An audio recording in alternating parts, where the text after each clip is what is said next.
Majora's Mask does not just curse whoever wears it, it erases them and moves in like a new owner. Skull Kid's voice, his cruelty, even his control over the moon itself all belong to something else entirely. Something that builds its own body once it takes hold. No one, not even the heroes of this story, ever fully explains what gets left behind when the power finally lets go. Majora's Mask. It sits in a shopkeeper's hands like a toy, but it grows its own body when nobody's looking. That's the part that should bother you. This isn't a cursed trinket that makes people angry or gives them bad luck. The Happy Mask. Salesman tells you flat out that an ancient tribe used it for hexing rituals, then sealed it away because whatever it does was too dangerous to leave sitting around. That's not folklore dressing. That's a warning label on something the adults of Termina decided the world was better off forgetting. Then Skull Kid puts it on, and Skull Kid doesn't just get meaner, he gets rewritten. A lonely kid who wanted friends is suddenly commanding the moon itself with his mind, laughing while he threatens to drop it on everyone he used to know, including the fairy who never left his side. That's not a personality shift, that's a total eviction. Something moved in, took the furniture, and started wearing the house. Here's where it stops being explainable as corruption. When the mask finally cuts Skull Kid loose, what's left behind isn't a bigger, angrier Skull Kid. It's Majora's Mask floating on its own, then Majora's Incarnation, then Majora's Wrath, 3 separate combat forms, and not one of them shares a single feature with the kid who wore it. No wooden mask face, no tiny frame, no stick. Whatever was inside didn't need Skull Kid anymore. It just needed him long enough to grow something better, and through every single one of those forms, Nintendo never once shows you the inside of the mask. Not when the salesman is holding it, not in any official art, not for one frame, in one game, in over 20 years. You get the eyes, the horns, the snarl on the front, and the back stays turned away every time, like the camera itself was told not to look. For an object this central to the plot, that's not an oversight. That's a director's choice repeated for 2 decades straight. When Link finally stops the moon and Majora goes down, the mask just goes still again. No death animation for whatever was living in there. No confirmation it's gone, banished, or just waiting for the next kid dumb enough to try it on.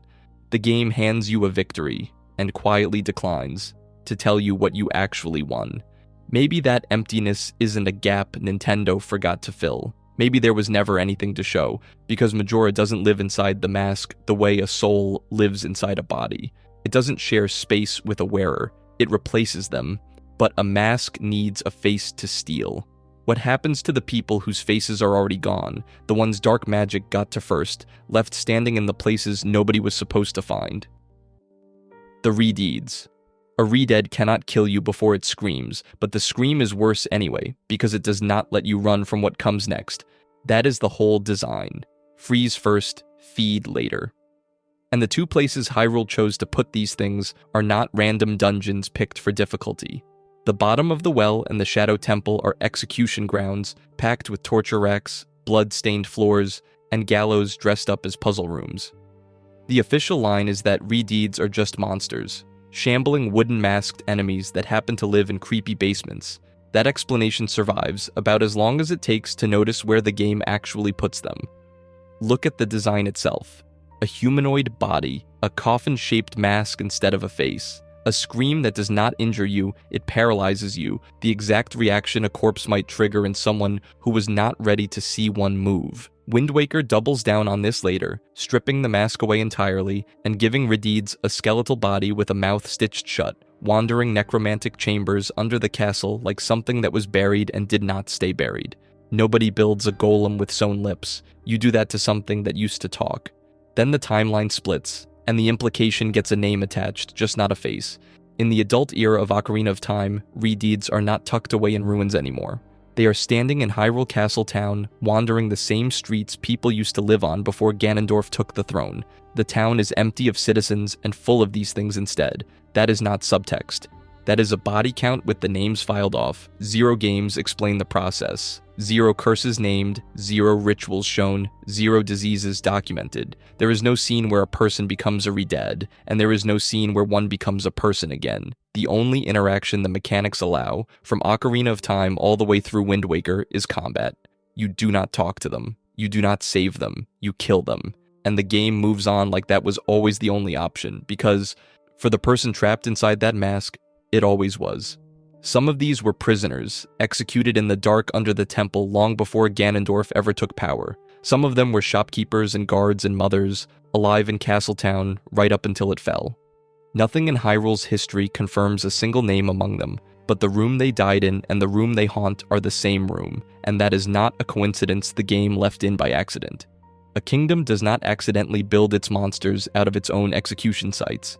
That is the uncomfortable upgrade from the mask theft. This is not one child losing himself to something wearing his face.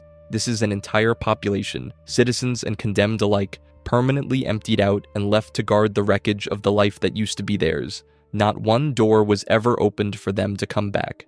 The dead down in the dark are silent. But something up above stares back at everyone, all day, getting closer, and it has an expression no natural thing should have. The moon's face. 72 hours before the end of the world, every single person in Termina looks up, sees a screaming face filling the sky, and goes back to selling milk. That is the actual horror here, not the face itself. It is that nobody in this world treats it as strange. Most moons in this series are just rocks, pale, quiet, decorative. Termina's is carved or grown into something with jagged teeth, sunken glowing eyes, and an expression that never once softens into anything but rage. It does not twinkle, it glares. And it does this on a schedule so exact you can set a clock to it 3 days, every single time, dropping lower with each cycle until the details on its face get sharper and the terror gets personal. Walk into any shop in Clocktown during those 3 days and ask the shopkeeper about the thing hanging over their head. You will get weather chat, panic about the deadline, sure, plenty of that, but zero curiosity about the face itself. Not one guard, elder, or child in the entire region has a myth, a name, or an explanation for why the moon looks like it wants to eat them specifically. They treat the fall as apocalyptic and the appearance as furniture, background noise that just happens to have teeth. That gap is the disturbing part, not the countdown. A population that has fully normalized living under a monster, 3 days at a time, cycle after cycle, without ever once asking why it has a face. And the moon is not just a threatening shape hanging there for effect. Push the failure timeline to its end, and the thing does not simply crash, it breaks open. Inside are the moon children, small figures who were never explained either, sealed inside something that looks solid from the outside and turns out to be hollow the moment it splits. A furious adult face on the outside, quiet, childlike shapes tucked inside, waiting. That is not typical rock geology. That is not typical anything. Skull Kid is the one steering all of it, wearing Majora's mask the entire time, and yet the mask itself never physically joins with the moon. No visible seam, no fusion, nothing connecting the object controlling the descent to the object actually doing the descending. Which leaves an open question the game never answers for you. Was that face already there before Majora showed up? Or is Majora projecting it onto the sky the same way it projected itself onto a lonely kid in the woods who just wanted his friend back? The game never confirms this outright, but follow the pattern. A monstrous face wearing an adult's fury on the outside, fragile children sealed inside, controlled by a mask that possesses whatever it touches without ever needing to physically merge with it. That is not a coincidence of art design. That is the same possession structure the mask already ran on a kid too small to say no. The moon is not a body, it is a container, a will wearing the sky the same way it wore a boy's face, just scaled up until an entire population forgot to be afraid of the right thing. A face in the sky at least announces itself. Some horrors are buried quietly in a graveyard, marked only by 2 names and a song that was never supposed to be sung. The Composer Brothers. 2 graves in Kakariko Village side by side, and their ghosts are the ones who finally tell you how little anyone actually knows about the men inside them. That reveal is the whole gut punch. Flat and Sharp were royal composers to the Hyrule family, ghosts by the time you ever meet them in Ocarina of Time, already dead before the story starts. Their headstones list their names and their titles, nothing else. No cause of death, no date, no hint of murder carved into the stone itself. For a game that loves burying secrets in stone, the graves stay silent. The brothers do not say much either, talk to their spirits, and they hand you music, not answers. Zero explanation for how they died, zero mention of an attack, zero closure of any kind.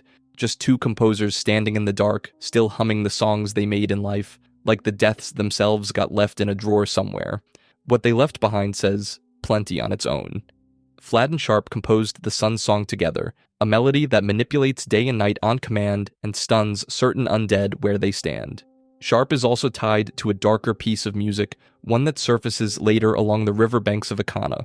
Two brothers, one shared song, and a second song that becomes something else entirely once you cross into Termina. In Majora's Mask, a version of Sharp strikes a bargain with a demon and curses the river of Icana into stagnant, undead rot. An entire kingdom's water turns against its own people because one composer wanted something badly enough to sign for it. The only way Link lifts the curse is by having Flat teach him the Song of Storms, the counter melody his brother's contract can't survive. That is not a coincidence the writers left lying around by accident. Think about what that means. This is not a faceless population getting hollowed out by a mask, and it is not a sky god erased into a weapon. This is family. One brother made a deal that damned thousands of strangers, and the other brother spent his own music undoing it. Somewhere between those two facts sits a betrayal the games hint at constantly and never once explain. Players still argue over the rest. There is a real split over whether the Icana version of Sharp is the same soul as the Hyrule composer or some Termina echo wearing his face, which turns a tragic ending into a multiverse riddle with no clean answer. Nothing in canon says this outright, but follow the pattern far enough and it holds up. Two worlds, two versions of the same man, one demon's contract standing between them, and no game willing to confirm which brother actually paid for it. The deaths are the blank space here, and the games never fill it in. What is left blank is why two composers who wrote music powerful enough to control day, night, and an entire river's fate get zero mention of how their own lives ended, executed for forbidden magic, collateral damage from their own songs turned into weapons. Both theories get thrown around, and neither one has a single line of text behind it. A single demon's bargain can rot one kingdom's river. But there is a hunger running through this entire series that has never once stayed buried, no matter which age or which face it wears next, and nobody has ever pinned down what it actually is underneath. Ganon's final form. Every single time Ganon dies in this series, he comes back wearing something new. That should be the tell. A villain doesn't get 4 different bodies across 40 years by accident, and once you notice the pattern, the horror stops being about what he turns into and starts being about what's actually doing the turning. Start with the obvious lineup. Ganondorf, the Gerudo Warlock, Bestial Ganon, the boar-faced demon, the Calamity, a shapeless mass of pure malice with no face at all, 3 forms, 3 different rulebooks of biology, and none of them related except by name. In A Link to the Past, he's already skipped past human limits entirely, ruling the Dark World as a full demon whose existence is welded to a corrupted realm itself. That's not a costume change. That's a creature that no longer needs a body shaped like anything you'd recognize. Then Ocarina of Time kills him. Twilight Princess kills him. Both times, the story hints he's coming back somewhere else. Some other timeline, some other shape. A normal villain dying twice is a franchise gimmick. This one dying repeatedly and returning smarter, bigger, and less human each time is something closer to a parasite that's figured out the trick to eviction. Tears of the Kingdom is where the mask finally slips all the way off. Ganondorf gets his real body back, then immediately throws it away, fusing with a secret stone and expanding into a colossal draconic horror that blots out the sky. A man who spent centuries wanting his own physical form back, and the second he gets it, he discards it for something bigger. That's not victory, that's confirmation he was never attached to being a person in the first place. And nowhere in any of it does the game call this the final form. Not the dragon, not the demon, not the warlock. Every version gets treated as one more evolution, never the ceiling. Compare that to the Composer brothers, 2 men who got hollowed out and left as a residue you could still hear crying. Ganon is the same infection with the safety off. There's no residue left to find, because there was never a person sturdy enough to leave one. Nothing in the game states this outright, but follow the pattern across 4 decades of bodies discarded the moment they stop being useful. What you're watching isn't a warlord surviving death. It's a tenant that was never the house, moving into whichever house is biggest, and the horror isn't that Ganon keeps winning. It's that there's nothing left to actually beat. A formless evil needs somewhere to nest. And long before any of this, a whole civilization built miracles so dangerous they chose to bury them and forget because they had seen what their own creations do when something moves in. The sealed technology. 100 war machines woke up one morning and murdered the people who built them. That is not a metaphor. That is what happened in Hyrule's history, roughly 100 years before anyone picks up a Sheikah slate. The Guardians were never weapons. They were protectors, spider-shaped constructs designed to defend Hyrule's champions and its royal family, built by the most advanced civilization the kingdom ever produced. The Sheikah wired mystical energy into stone and steel and gave it the job of keeping people safe. 10,000 years ago, that tech did exactly its job. Guardians and divine beasts fought Calamity Ganon to a standstill and sealed him away, a total win with the builders still standing at the end of it. Then 100 centuries later, Calamity Ganon reached in and rewired the job description all over again. The murals still show it. Guardians turning their beam weapons on the same soldiers they were built to shield, cutting down defenders in a slaughter so total it ends an entire age. This is the mask problem from the last section, except this time the mask is not a person. It is 100 machines, wearing the idea of protection while something else drives. And the response to that horror is the actual gut punch. Long before the Great Calamity ever happened, Hyrule's royal family looked at shrines, towers, divine beasts, the single greatest engineering achievement in the kingdom's history, and buried the whole thing anyway. Not because it had already turned on them, because a power that's strong sitting outside the crown's control was its own kind of threat. That is a monarchy taking one look at its own kingdom's genius and deciding the safest version of that genius is the one it keeps locked under its own authority. It didn't even work. The Yiga clan splintered straight off the Sheikah family tree, took the same techniques, and pointed them at Hyrule all over again. Same knowledge, new management. Turns out you can bury the machines, but you can't bury the fact that someone will always be willing to dig them back up for the wrong reasons. The Sheikah paid for this, once the royal family's most trusted protectors, standing in the palace, standing in the history books, now tucked away in Kakariko village, keeping their heads down. That's the price. Not a monster, not a death count. An entire people who built the future and then spent generations hiding from what they'd made, terrified that their own genius was the only thing standing between Hyrule and the next calamity. Because here's what the murals and the sealed vaults and Impa's careful silence actually add up to. The Sheikah didn't think the danger was only in the machine. They thought the danger was in anything malicious finding a door left open, and 100 war machines are 100 doors. So they didn't just fix the lock, they buried the whole house and hoped that counted as fixing it. They buried their fear underground and hoped it would stay there. It didn't. Below Hyrule there is a second world in the dark, growing quietly for ages, and everything in it seems to orbit the same buried thing. The depths. The Sheikah buried one apocalypse and called it history. Hyrule buried an entire second kingdom and called it nothing because nobody bothered to look. That's the depths. Drop through a chasm and the light doesn't fade, it just stops, replaced by pools of gloom that eat your hearts the second you touch them. Not damage you heal back easily, damage that shrinks your actual maximum, like the darkness is taking a permanent cut. And once your eyes adjust to that black, you realize the map underneath your feet is not random cave sprawl, it is Hyrule. The same shape, the same layout, the same geography, just inverted and rotted, a mirror world stretched directly beneath the one you thought was the only one. Something lives down there. Colossal frocks the size of buildings, flux constructs built from stacked, writhing blocks, gloom-soaked talus variants that lumber up out of the muck like the rock itself got infected. It is a full ecosystem, predator and prey and territory, and nobody in the game ever tells you where it came from. Are these creatures native to the dark? Are they surface animals that wandered in and came out wrong? Or did something down there simply decide to make them, the same way it makes everything else it touches? The game never says. It just lets you meet them. Then there are the bargainer statues, ghostly figures that trade with you directly, no middleman, no priest, just you and something dead offering a deal in the pitch black. Every mystery in this video has circled the same trade, a face for a mask, a life for a power, and the depths make that trade literal. You are standing in a marketplace built for exchanging souls, and it has apparently been open for business a very long time. Follow that market to its center and you find the real estate it was built around. A cavern beneath Hyrule Castle, buried past reason, holding a mummified body suspended over an ocean of gloom and a zonai structure older than anyone's memory. That corpse is Ganondorf. Every drop of gloom flooding the surface, every corrupted machine, every possessed body from every story before this one, traces back to this one location like tributaries feeding a river. The depths are not a separate threat sitting next to Hyrule. They are Hyrule's basement, built and furnished around a single sleeping tenant nobody chose to evict. Nothing in the text confirms the depths grew there on purpose, but follow the pattern anyway.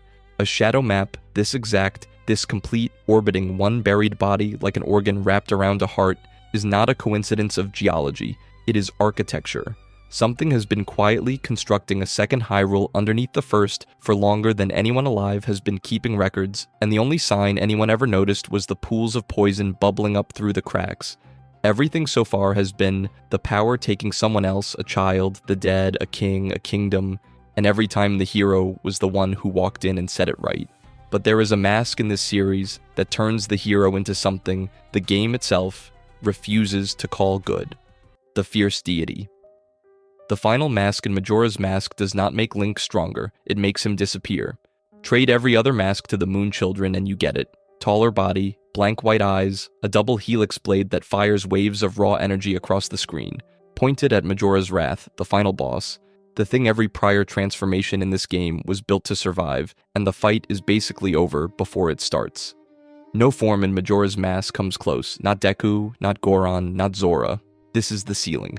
But look at what the mask actually says about itself. Its own description calls it the mask of the deity, then asks flat out whether that deity is good or evil. The game never answers. No race, no origin, no explanation for what this thing was before someone folded it down into a piece of carved wood. Compare that to every mask before it in this video. Darmani has a grave.